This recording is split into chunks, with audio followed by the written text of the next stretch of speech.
Mateju je zadnjič s Camarom vse do Korčule uspelo priti z dokaj majhno porabo goriva. Je pa res, da vas poraba pri takšnem avtomobilu sploh ne sme brigati, ker je že njegova cena absolutno previsoka za skoraj vsakogar. V teh časih, ko vsak dan samo poslušamo, kako slabo nam gre, so bistveno bolj primerni takšni cenovno ugodni avtomobili, kot je ta Škoda Rapid. Pri meni tokrat jamranja ne bo, pa čeprav nimam 300 evrov v žepu kot zadnjič Matej, grem pa na Lašč na enako pot. Na Korčulo. Zanima me namreč, če je Rapid poceni le ob nakupu, oziroma zna biti varčen tudi pozneje, pri uporabi. Potovalni računalnik sem po zadnjem točenju v Sloveniji dal na 0, natočil sem polno in s tem moram priti do cilja. Morda celo nazaj. Že takoj pa sem naletel na problem, na kakršnega boste morda naleteli tudi sami, ko boste kupovali Rapida. Tega tesnega namreč poganja 1,6 litrski dizelski motor, zato pričakujem, da bo poraba majhna, ampak že v štartu tak avtomobil ni tako poceni, kot bi želel. Vsekakor boste pri izboru dizla morali pozabiti na ceno 11.990 evrov, ker za tak znesek dobite bencinski motor s 55 kW.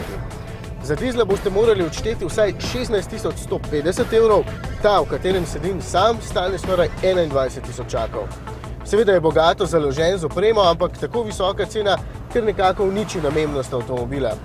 Rapid je namreč poceni alternativa Octavii in za 20.000 pač ni več tako poceni.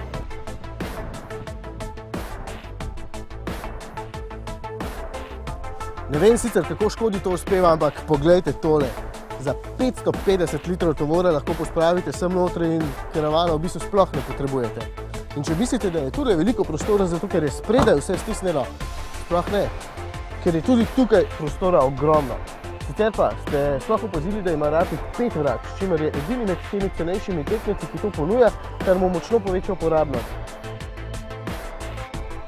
Ok, da je Rapid poceni alternativa Octavii smo že ugotovili, lahko pa vam povem še, pri čem so varčevali, da je cena lahko ugodnejša. Armaturna plošča je iz povsem trde plastike, kar me v bistvu sploh ne moti, ker izgleda skoraj tako kot tista v Octavii, predvsem pa je po njej treba potrkati, da sploh veste, da je trda. Ta dvobarvna kombinacija jo fino razbije, bi pa sam vzel vsaj temnejša sedeža, ker se hitro umažeta. Tule ni ogledalca, kar spet nič dramatičnega, me pa moti, da spredaj ni stikal za odpiranje zadnjih stekel, čeprav so električno pomična in samo voznikov gre samodejno dol, gor pa ne.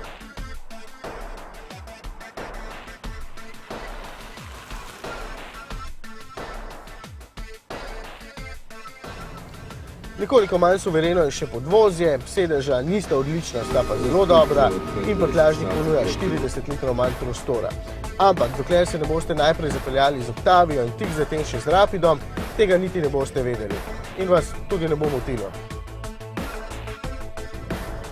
Pred kakšne pol ure sem zaključil vožnjo po avtocesti in se sedaj vozim po teh dokaj razruganih lokalnih cestah, kjer sem opazil, da kombinacija mehkega blaženja in trdih 17-palčnih platišč sploh ne gre skupaj.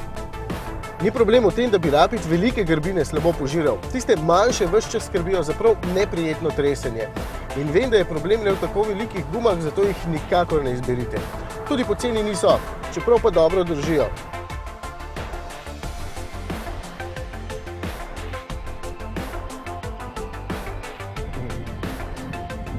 Evo, še malo pa bom na cilju.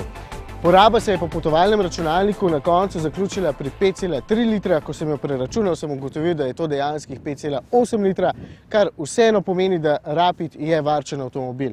Kljub temu, da ima menjalnik samo 5 prestav, tudi na avtocesti ni preglasen. Bom pa moral nazaj grede vseeno malce natočiti. Če boste delali veliko kilometrov in boste izbrali motor TDI, potem pod ceno 16.000 evrov pač ne boste prišli. Sam bi priporočil bencinski motor 1,2 TSI, ki bo porabil dober liter več, kar je še vedno zelo v redu. Ne potrebujete pa navigacijskega sistema, vsaj meni danes sploh ni prišel prav, ker Hrvaška niti ni vpisana, ne potrebujete 17-palčnih platišč, nikakor ne potrebujete gretja sedežev, morda ne potrebujete niti povezave Bluetooth in električno pomičnih zadnjih stekel, ker jih spredaj tako ali tako ne morete odpirati. Vzemite pa parkirne senzorje, ker avtomobil vseeno ni tako kratek, brisalnik zadnjega stekla, ker vam bo še kako prišel prav, in recimo usnjen volan, pa bo z motorjem 1,2 TSI cena prišla 15.000 evrov. To pa je že zelo lep znesek in boste imeli fin avtomobil. Lahko pa pogledate še Hyundai Elantra, ki stane zelo podobno, pa ni tako suveren.